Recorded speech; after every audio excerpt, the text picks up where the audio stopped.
Como mencionei no começo dessa mensagem, tenho vivido para Deus desde que eu tinha 8 anos de idade. Deus salvou a minha alma naquela idade, me encheu do seu Espírito Santo e até me chamou para pregar o Evangelho. E com 8 anos me falou que eu seria um evangelista. Sempre soube o que eu faria, o que eu seria. Como adolescente, eu lutei contra aquilo, eu não queria fazer isso e as lágrimas de minha mãe, o choro dela realmente me mantiveram naquilo que é muito importante. Ainda me lembro daquele quartinho. Em uma certa noite, não me lembro quando foi exatamente, mas Deus me deu um sonho ou visão que não posso começar a descrever. Só lembro que aconteceu de uma forma viva. Ressaltou uma glória assim diante da minha mente que eu pude ver. Acho que tinha 10 ou 11 anos de idade. E naquela noite eu vi a Nova Jerusalém descendo de Deus no céu. Nunca vou esquecer. Naturalmente foi exatamente como Deus diz que é em sua palavra, quadrada. Vi aquilo descer e eu lembro que meu coração parecia bater rápido. E a cidade ia chegando mais perto na medida que descia das glórias do céu. Então o sonho ou a visão acabou. Eu não posso começar a te dizer nessa noite exatamente por que Deus me deu aquele sonho. Eu não sei, eu era apenas uma criança. Eu era muito próximo dele, buscava a face dele e sempre estava buscando mais dele. Mas foi algo que eu nunca esqueci. Em 1970, o Espírito de Deus me acordou. Tínhamos acabado de entrar na rádio em toda a nação e um pouco depois estávamos para entrar na TV. Hoje o nosso programa está, pelo menos no que sei, em mais estações de televisão do que qualquer outro canal cristão no mundo. Mais de 500 canais toda semana, tentando contar a história de Jesus Cristo. Mas Deus me acordou bem cedo naquela manhã, em 1970. Acho que era mais ou menos 2:30 da manhã e eu acordei chorando. A presença de Deus estava tão forte que eu senti que devia me levantar e ir orar. Foi o que eu fiz. Saí até o quarto de oração, era um quartinho que transformei em um escritório, lugar para buscar a Deus. E nem liguei a luz e fazia isso muitas vezes, mas a presença de Deus estava tão poderosa ali que eu comecei a andar de um lado para o outro chorando e o Espírito dele parecia fluir em minha vida. Eu sei como é, uma ou duas vezes na minha vida, sentir a presença de Deus de uma forma tão forte e poderosa que na realidade senti que se aumentasse eu ia morrer.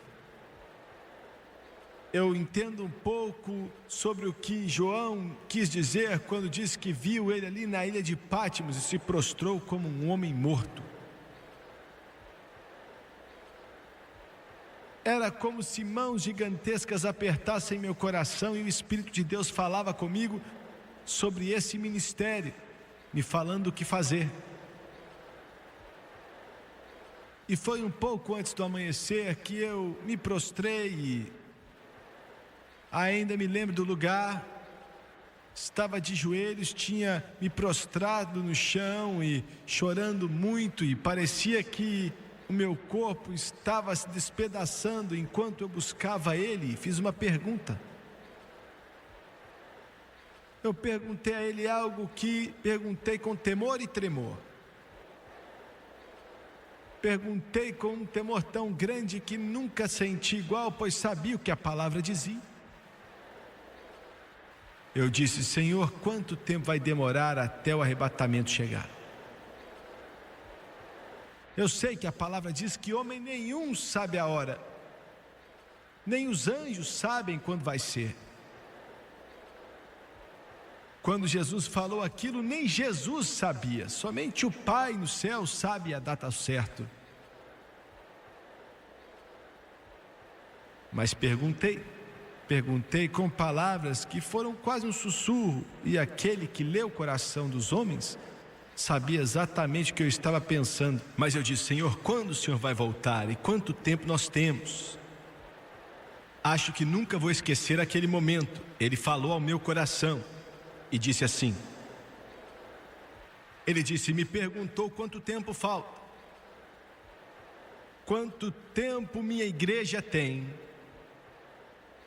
Vou te responder da seguinte forma. Ele falou: já falei para o Espírito Santo na terra, em suas ações para preparar a igreja e trazer os homens até mim, a Jesus.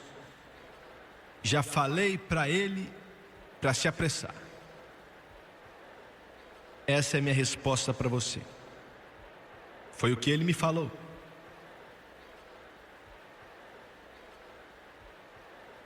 Existem grandes diferenças entre o arrebatamento e a segunda vinda. Elas não são uma vinda dividida em duas, são duas vindas separadas e distintas. Separadas aproximadamente por mais ou menos 7 anos de duração. O arrebatamento da igreja não precisa de sinal algum antes que aconteça. Pode acontecer a qualquer hora, desde a época que Jesus ressuscitou até hoje. Ainda não aconteceu, mas poderia ter acontecido. O arrebatamento pode acontecer a qualquer momento. A segunda vinda virá depois de muitos sinais. No arrebatamento, a trombeta de Deus vai soar. Na segunda vinda não haverá som algum, senão o da sua vinda, com dezenas de milhares de santos. E a palavra dezenas de milhares quer dizer incontáveis dezenas de milhares. Todo santo de Deus que já viveu, descendo com ele em cavalos brancos. No arrebatamento, Jesus Cristo não vai vir a essa terra, só vai aparecer nas nuvens para aqueles que estiverem preparados. Na segunda vinda ele vai pisar no Monte das Oliveiras. No arrebatamento o mundo não vai conhecer, saber ou vê-lo. Na segunda vinda todos os homens vão vê-lo. No arrebatamento os santos do Deus vivo vão estar com ele. Na segunda vinda voltaremos com ele. Existem duas vindas distintas e separadas. Estou me preparando para as duas e não tem como se preparar para a segunda até se preparar para a primeira. Paulo disse em 1 Tessalonicenses capítulo 4, versículos 16 e 17: porque o mesmo Senhor descerá do céu com alarido, e com voz de arcanjo e com a trombeta de Deus, e os que morreram em Cristo ressuscitarão primeiro. Depois nós, os que ficarmos vivos, seremos arrebatados juntamente com eles nas nuvens, a encontrar o Senhor nos ares, e assim estaremos sempre com o Senhor. Portanto, consolai-vos uns aos outros com essas palavras. Esse é o arrebatamento. Agora, alguns sinais. Mencionei para você há um instante atrás que não haveriam sinais antes do arrebatamento. Isso é correto. Não temos que buscar sinais, temos que buscar sua vinda. Não temos que buscar fenômenos estranhos no céu, temos que buscar a aparição dele. Não temos que ficar escutando coisas esquisitas, mas sim a trombeta de Deus. Mas se os sinais já começaram a acontecer,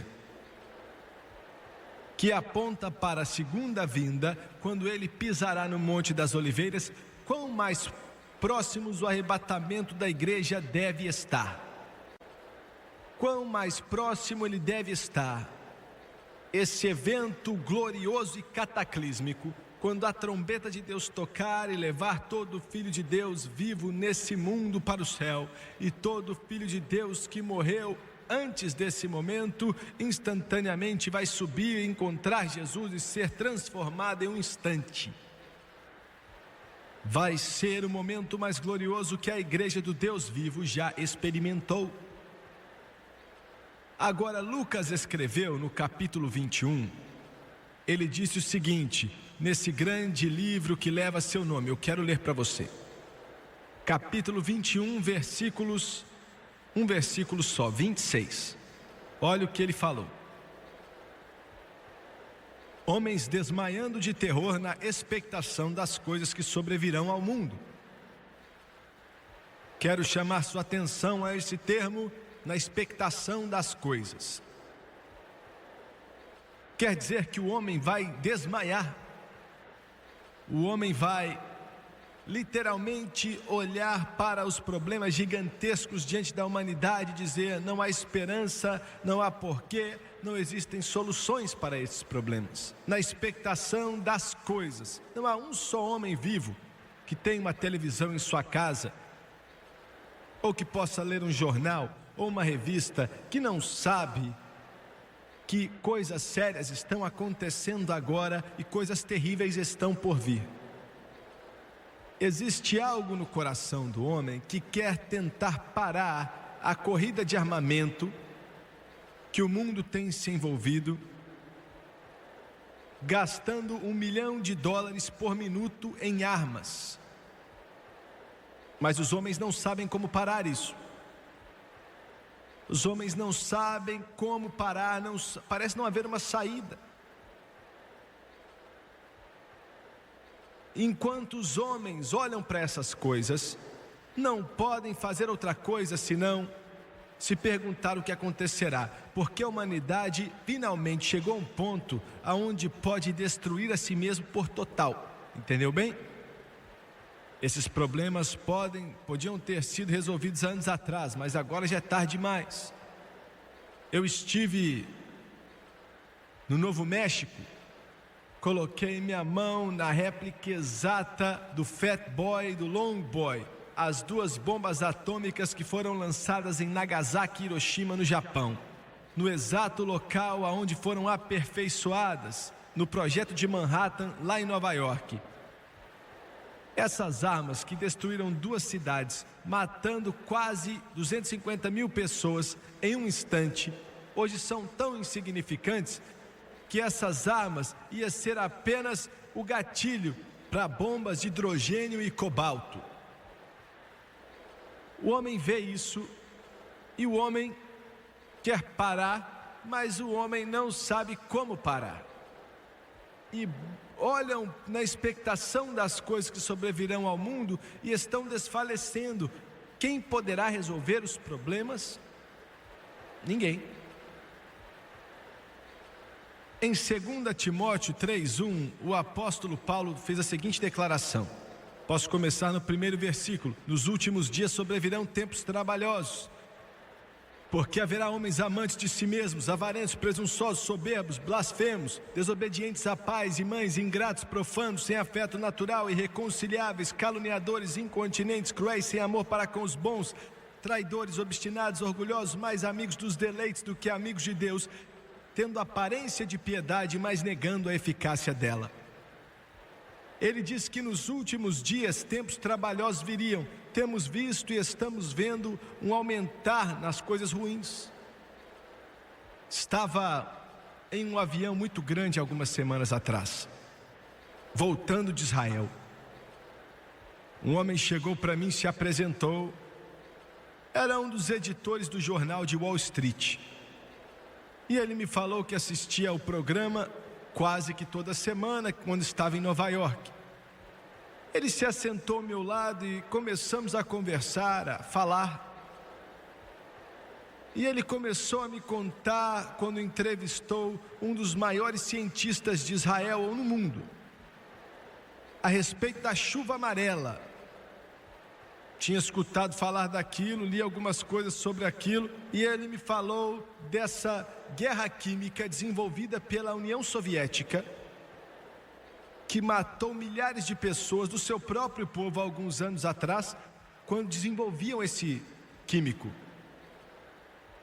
Outro dia mesmo ele me enviou um pacote por tudo que foi escrito pelo jornal Wall Street nos últimos 2 anos sobre a chuva amarela. Suspeitam que a União Soviética já está usando isso no Afeganistão e na Camboja. Esse químico terrível que come os olhos da cabeça dos homens. algo tão mortal que é indescritível e é só uma de várias.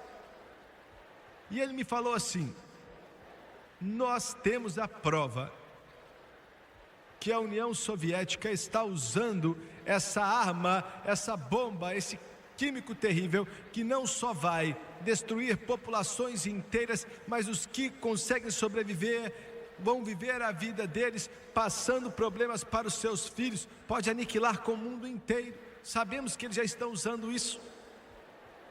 Ele disse: nós temos a prova e não conseguimos parar.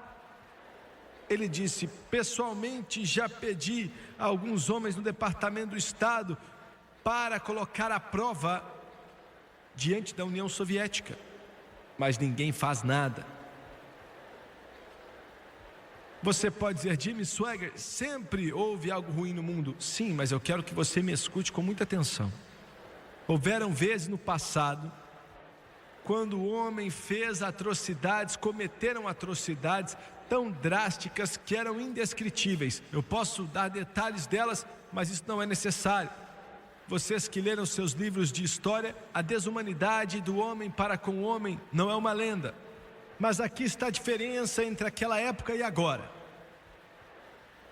O homem, hoje, tem mais luz do Evangelho que a humanidade já experimentou antes em toda a história da humanidade. E quando o homem pecava e não tinha uma luz, é uma coisa. Agora, quando o homem peca contra a luz, quando ele peca contra o conhecimento de Deus, quando ele peca contra a Bíblia, ele peca de propósito, se torna mais mal ainda. É um mal personificado que não temos como descrever, e é o que estamos enfrentando. O homem hoje está literalmente desafiando a Deus e dizendo: não importamos com o que sua palavra diz, não nos importamos com quem o Senhor é, queremos fazer o que queremos do jeito que nós queremos. Como pregador do Evangelho pela televisão, tenho enfrentado isso mais do que achei que fosse possível da mídia. Fazem tudo o que eles podem para zombar e difamar a palavra do Todo-Poderoso. Por quê? Por quê? Porque na realidade eles estão dizendo: nós não queremos Deus. O mal está aumentando. Outro sinal que veio sobre esse mundo, que tocou o mundo inteiro como nenhuma outra coisa já tocou, é o seguinte: é o oposto total daquilo que eu estou falando. É o antônimo daquilo que eu estou falando, que é o derramar do Espírito Santo sobre a igreja do Deus vivo nestes últimos anos aí. Esse tem sido um dos maiores sinais que o arrebatamento está para acontecer. Deus está preparando seu povo, Deus está preparando sua igreja, e esse grande derramar do Espírito Santo está acontecendo não somente em mais pentecostais do que em qualquer outra época, mas em católicos, batistas, metodistas, presbiterianos, episcopais, em quem quiser beber de graça da água da vida.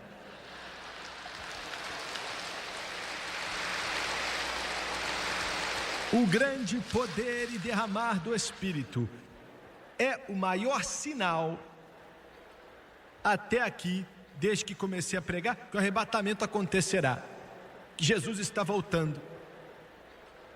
Outro sinal que é como o sol brilhando meio-dia, é o último que mencionarei nessa noite, é o sinal da pequena nação de Israel. Quero que você pense nisso. Israel é o relógio de Deus. Israel é o país que Deus disse que faria certas coisas com eles. Estão distantes de Deus hoje, mas Deus, em seu grandioso poder, está trazendo eles a um lugar aonde Ele vai fazê-los voltar para Ele. Há pouco tempo atrás, fomos convidados pela nação de Israel para o Líbano.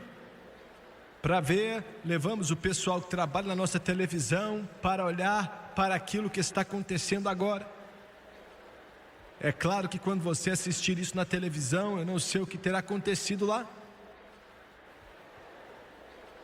Eu estive no monte, junto com israelitas, olhando para a cidade de Beirute. Entrevistamos o porta-voz israelita do exército israelita. Arma para tudo que é lado, ao nosso lado, tanques de guerra também.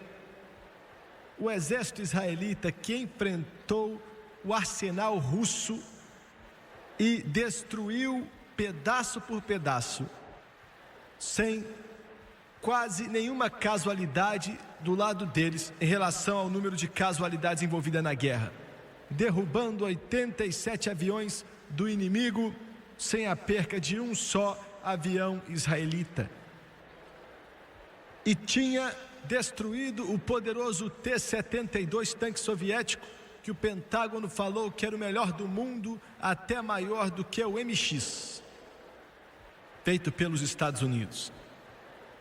Encararam ele com um tanque construído em Israel e explodiu cada um deles.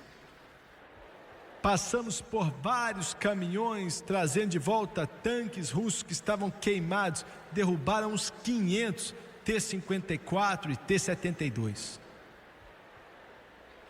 Entrevistei vários soldados sujos, cansados, sofridos, diante dos sírios e diante da organização palestina.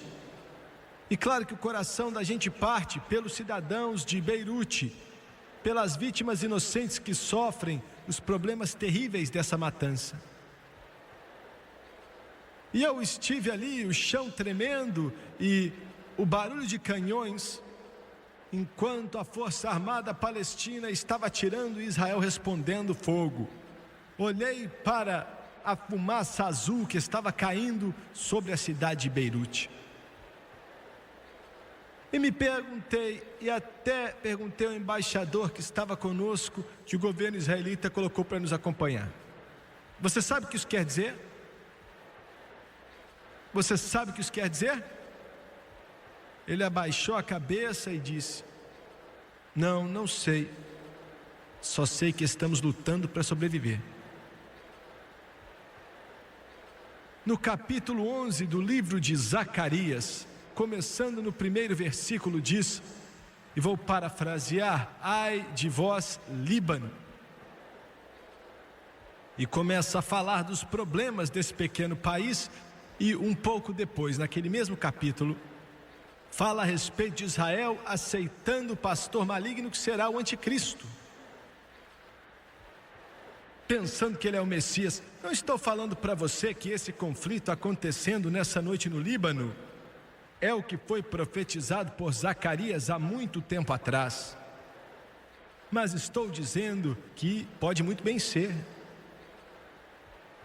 E todo filho de Deus nessa nação e no mundo que sabe qualquer coisa sobre sua Bíblia e de Jesus Cristo deve saber, observando e vendo o que acontece em Israel, que é um sinal que Jesus está voltando, e é um sinal que o Messias não está distante. Quão mais rápido deve estar a vinda do arrebatamento. E queria dizer o seguinte: nós aprendemos e estamos aprendendo hoje que todos em toda igreja que se diz cristão vai subir no arrebatamento quando a trombeta de Deus tocar. Eu não creio nisso. A mensagem que estou tentando pregar para você nessa noite é uma que creio que Deus me deu. Eu não creio que todo o cristão, pelo menos os que dizem ser cristãos, irão subir no arrebatamento. Ouvi um pregador dizer outro dia, estava conversando com ele, eu disse que ouvi ele falar, mas estava conversando com ele, ele é um homem de Deus, amo ele, mais velho do que eu. E eu disse: meu irmão, você quer me dizer que mesmo que um cristão esteja em uma condição fria e morna, e você está me dizendo ainda mais que eles podem estar em uma boate ou em uma discoteca ou onde for, ou até cometendo adultério, o que quiser, que quando a trombeta de Deus tocar, eles vão subir. Ele olhou para mim e falou: sim, irmão Suega, é o que eu ensino e creio. Eu não creio nisso. Eu não creio que vai ser assim.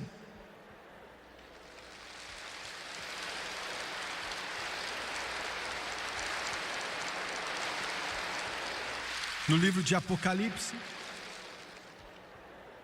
capítulo 3, versículo 16. Vamos começar no versículo 13. Jesus diz assim: quem tem ouvidos, ouça o que o Espírito diz às igrejas. Olha, ele não está falando com os que servem cachaça em boteco, nem viciados, nem prostitutas, ou aqueles que não dizem ser salvos. Ele está falando com a igreja. Quem tem ouvidos, ouça o que o Espírito diz às igrejas. E disse no versículo 16: assim, porque és morno, e não és frio nem quente, vomitar-te-ei da minha boca. Ele não está falando com o mundo aqui, ele está falando com o seu povo. Ele está falando com a igreja. O Espírito de Deus, o Espírito Santo está falando com a igreja. E ele está dizendo: se você é morno, eu vou te vomitar da minha boca. O que quer dizer estar morno? Eu não bebo café, mas muita gente fala que não suporta um café morno, meio quente, meio frio, cuspir da sua boca. Eu não gosto de água que é meio quente e meio fria. Jesus compara isso a um cristão. Ele não está falando do mundo, ele está falando do cristão, das igrejas, do corpo de Cristo. Ele diz: vou te vomitar da minha boca. Isso não parece ser arrebatamento algum para mim e para você. Ele disse: é melhor você pegar fogo. Ele disse: é melhor você se aquecer. Ele disse: é melhor você largar o mundo e pegar fogo para Deus. E vou ser um pouco fanático agora. Você pode não gostar de mim, pode não voltar amanhã. Alguns queriam até seus $100 de volta. Não posso fazer nada.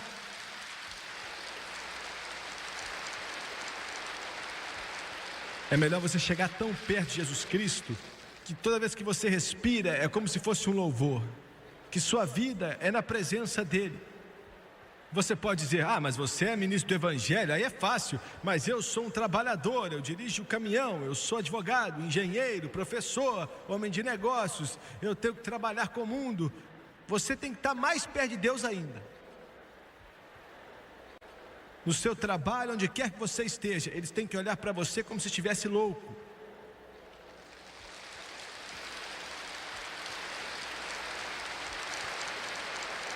Sabe por quê? Sabe por quê?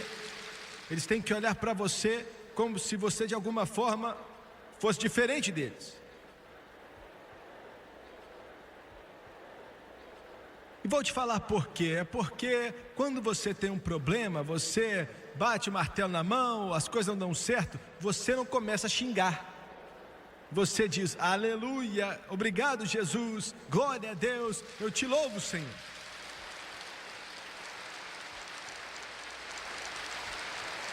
Quando falam que a mulher é bonita, você finge de bobo.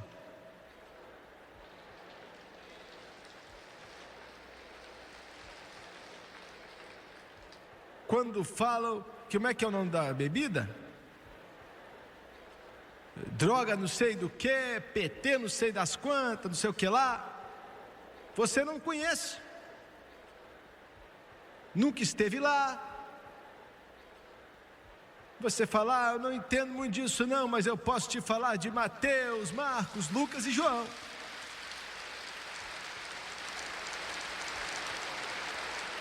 Estou falando de pegar fogo para Deus. Não estou falando de ser um malucão, mas estou falando da presença de Deus habitando em você, amando Jesus de todo o coração. Domingo à noite você está na igreja, domingo de manhã você está na igreja, quarta à noite você está na igreja. Você ama a palavra, ama buscar sua face, ama sua comunhão, ama estar com Ele. Você louva Ele em casa, você ama a presença dEle. É disso que eu estou falando. Quando eu chegava em casa, quando era criança, nunca vou esquecer, a minha mãe estava na cozinha muitas vezes. Quantas vezes eu ficava de pé ali olhando para ela e ela ficava na cozinha.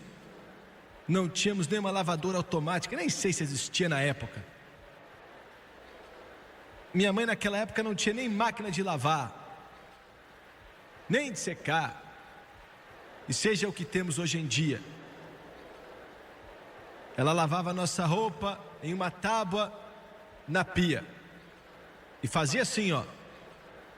Vocês mulheres de hoje não sabem o que estão perdendo.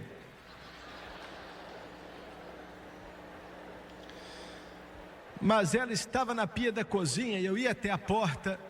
Quantas vezes eu fiz isso, hein? E a minha mãe cantava muito bem, então ela começava a cantar alto.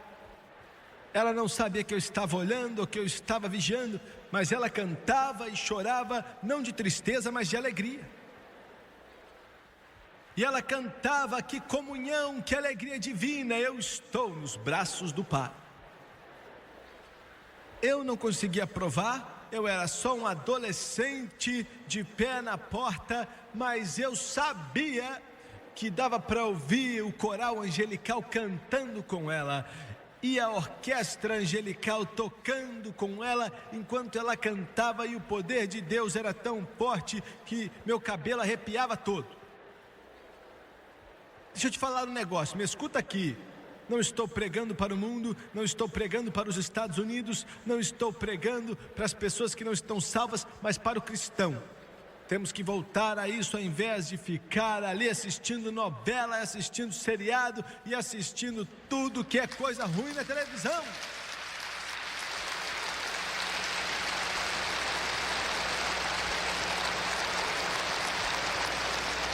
Estou te ofendendo, estou deixando alguns de vocês desconfortáveis. Alguns de vocês agora estão dizendo: eu sabia que ele ia começar a falar disso. Desculpa.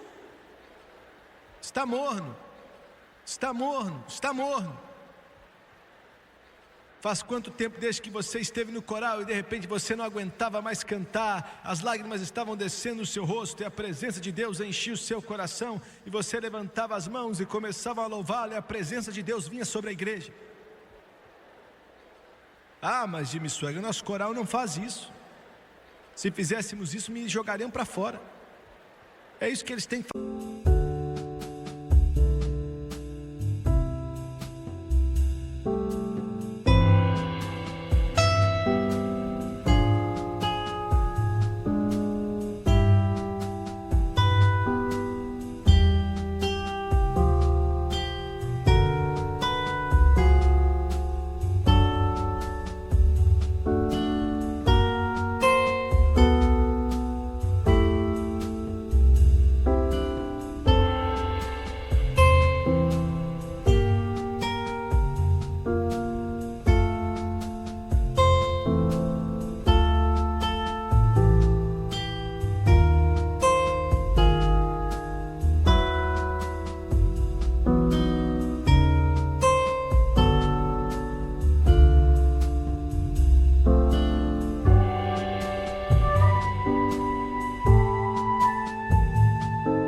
Botar você para correr de lá, você não tem que ficar aí não. Do que você está falando? Encontre um coral onde a glória é real, onde o poder de Deus é real, onde o pregador brada com os redimidos e chora pelos perdidos, onde as pessoas ainda vão ao altar aceitar Jesus e os pecadores ainda sentem a convicção do Espírito Santo, alcança a alma deles. Deus me ajuda!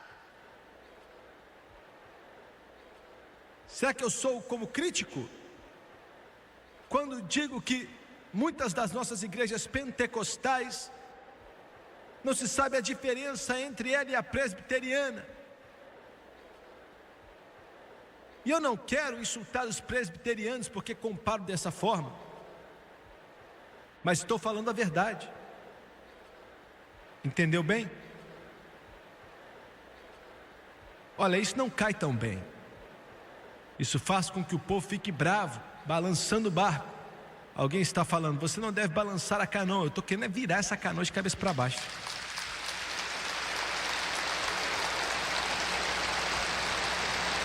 Eu amo a igreja, mas preciso de um avivamento do Espírito Santo. Muito bem, em 2 Coríntios, o apóstolo Paulo disse algo. 2 Coríntios é depois de 1 Coríntios na sua Bíblia. Capítulo 6, versículo 17. Paulo escreveu essas palavras, muitos cristãos queriam que não estivesse aí. 6:17. Vamos começar no versículo 14, não vai fazer mal. Não vos prendais a um jugo desigual com os infiéis, porque que sociedade tem a justiça com a injustiça, que comunhão tem a luz com as trevas? E que concórdia há entre Cristo e Belial, ou que parte tem o fiel com o infiel? E que consenso tem o templo de Deus com os ídolos, porque vós sois o templo do Deus vivente, como Deus disse, neles habitarei, entre eles andarei, eu serei o seu Deus e eles serão o meu povo. Por isso sai do meio deles e apartai-vos, diz o Senhor, e não toqueis nada imundo, e eu vos receberei. Em outras palavras, se você não fizer isso, não vou te receber. E quando ele usa esse termo, sai do meio deles, no grego quer dizer desenhar uma linha. Desenhar uma linha.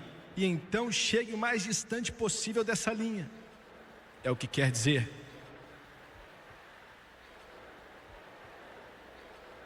Se misturar com o mundo é um dos maiores problemas que temos.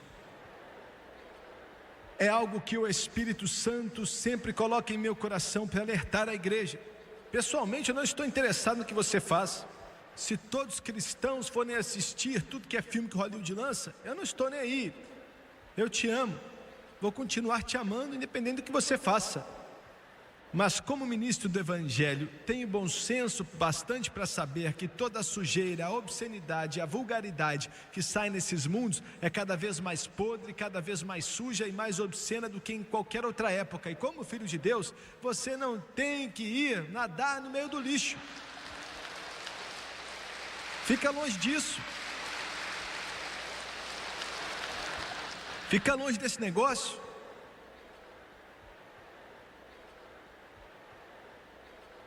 Olha, outro dia no Atlântico, uma aeromoça chegou para mim perguntando se eu queria um dos headphones, que eles iam passar um filme e tal. E eu falei, não, estou indo dormir. E uma das pessoas com a gente começou a assistir, e olha, eles estavam fazendo propaganda que era um dos melhores filmes. Um dos mais limpos. Os atores e as atrizes ali eram tão velhos que precisavam de muletas. E pensei, não tem como eles colocar muita impureza aí. Deus nos ajude. Eu preciso continuar? Mas de alguma forma eles conseguiram. A linguagem era tão suja, me falaram, algo tão podre. E é o melhor que eles têm. O melhor que eles têm. Filho de Deus, o diabo vai fazer tudo o que ele pode para te falar que estamos vivendo em uma era iluminada, que você pode beber socialmente, contanto que você não fique embriagado. Você pode ir para os filmes, contanto que você escolha os menos ruins. Feche os seus olhos para aquilo que é ruim. Não tem problema, você pode fazer esse tipo de coisa, mas escuta aqui, você é um filho de Deus. Você é um exemplo de justiça em meio a uma geração suja e imunda. Você não vive pelo legalismo. Eu não aguento legalismo. Mas você tem que ser um exemplo de santidade e justiça, caminhando puro diante desse mundo, levando o nome do Senhor Jesus Cristo. É por isso que ele falou, sai do meio deles e sede separados, diz o Senhor dos Exércitos. Sai do meio. Sai do meio. Quando eu prego isso, eu sei como eu sou. Alguém falou assim, não vem falar esse negócio que estava aí há 30 anos atrás. Não, já estamos evoluídos. Agora estamos na rocha. Na rocha não, está no meio da lama. Mas vou te falar, não tem como segurar em Deus com uma mão e no mundo com a outra mão. O mundo é seu inimigo, desenhe uma linha e se afaste muito dessa linha, meu amigo. pois Jesus está voltando. E quando você ver essas coisas acontecendo por aí ao seu redor, saiba que o fim está próximo, a trombeta está para tocar, se prepare. Em 2 Timóteo 3,5, já mencionei para você um instante atrás, e não vou ler tudo de novo. Paulo, as últimas palavras que ele escreveu, 2 Timóteo 3:5. Ele começou a falar como nos últimos dias tempos trabalhosos viriam, e no 5º versículo ele diz: tendo aparência de piedade, mas negando a eficácia dela, destes afasta-te. Aparência de piedade, afasta-te disso. Vou dizer algumas coisas aqui. Eu te amo você pela televisão, amo a todos vocês, e porque eu te amo, vou te falar a verdade. Você pode não gostar e ficar chateado, mas vou falar.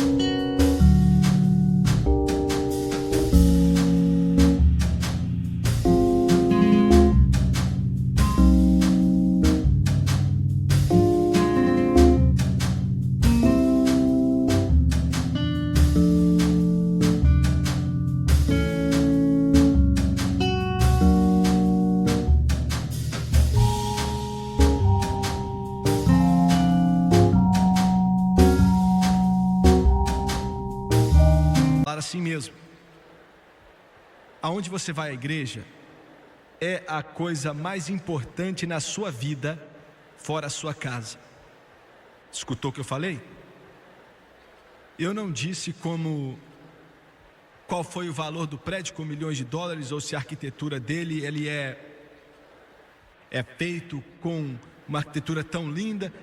E não estou falando mal também de quem tem uma boa arquitetura, prédios caros, não. Mas aonde você vai à igreja, fora a sua casa, é o lugar mais importante da sua vida. Como é que eu vou falar isso agora, Deus, sem deixar meio mundo bravo comigo? A maioria das igrejas, e creio que existem mais igrejas boas hoje do que ruins, mas hoje também tem mais ruins do que qualquer outra época. Aonde o Espírito de Deus não está, eles têm uma aparência de piedade. Eles têm o nome certo, eles têm a Bíblia, têm as palavras corretas, têm as coisas certas a falar, mas negam o poder dele.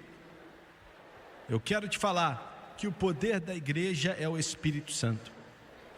O poder da igreja não é um bando de atividade, não são times de futebol, não é negócio de bingo, não é associação de aconselhamento. O poder da igreja é o Espírito Santo. O poder do coral é o Espírito Santo. O poder do pregador é o Espírito Santo. O poder dos músicos é o Espírito Santo.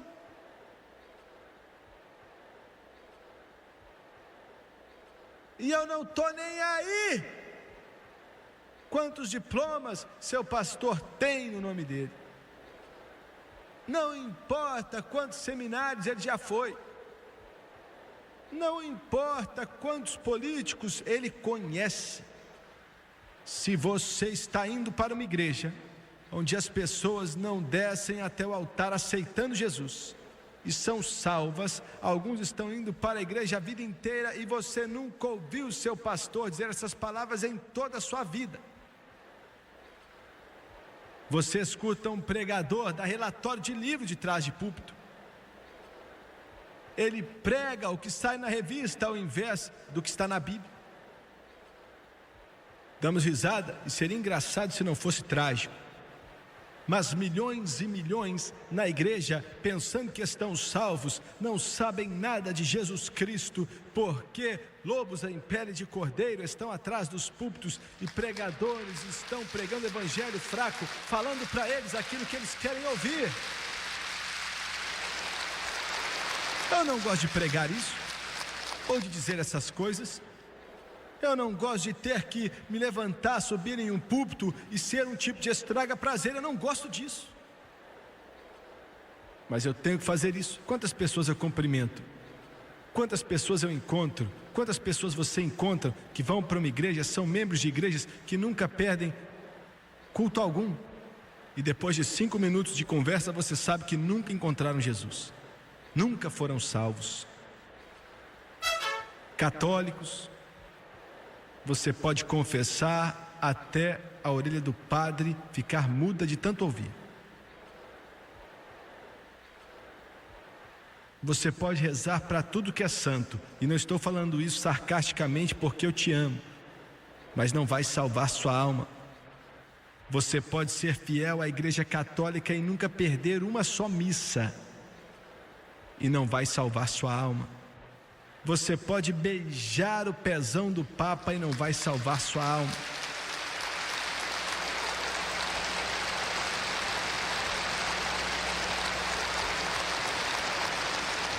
Eu falo isso porque sou protestante e não gosto de católicos? Não. Eu amo católicos. Não estou falando por falar, eu amo de verdade. E porque eu os amo, eu falo a verdade. E vocês pentecostais maduros, que agora acham que melhoraram de vida, ficaram sofisticados, você olha para mim assim, bebendo seu coquetel com o seu sei lá o quê,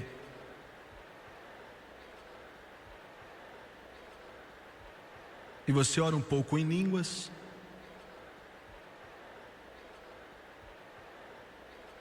e sente que está satisfeito.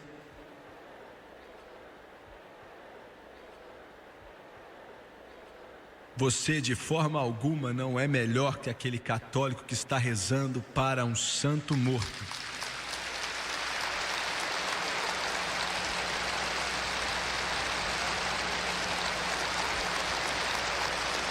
Isso é meio pesado, não é?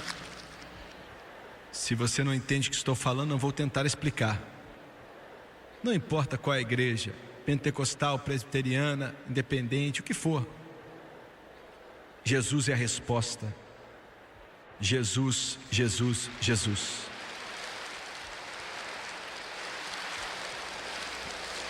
Venham pecadores sem esperança, Jesus limpa o pecado teu, pois salvou o pior entre vós, quando salvou um pecador como eu.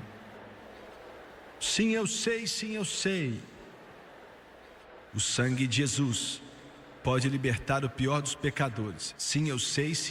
O sangue de Jesus pode libertar o pior dos pecadores.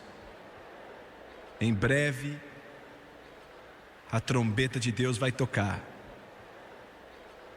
Jesus está voltando. Na época você vai desejar que essas palavras simples que esse pregador declarou aqui hoje, que você tivesse escutado com mais atenção. Porque somente aqueles que são lavados no sangue do Cordeiro e têm os nomes escritos no livro da vida do Cordeiro vão subir quando a trombeta tocar. Abaixe sua cabeça, por favor. Obrigado, Jesus. Louvado seja Deus. Louvado seja Deus.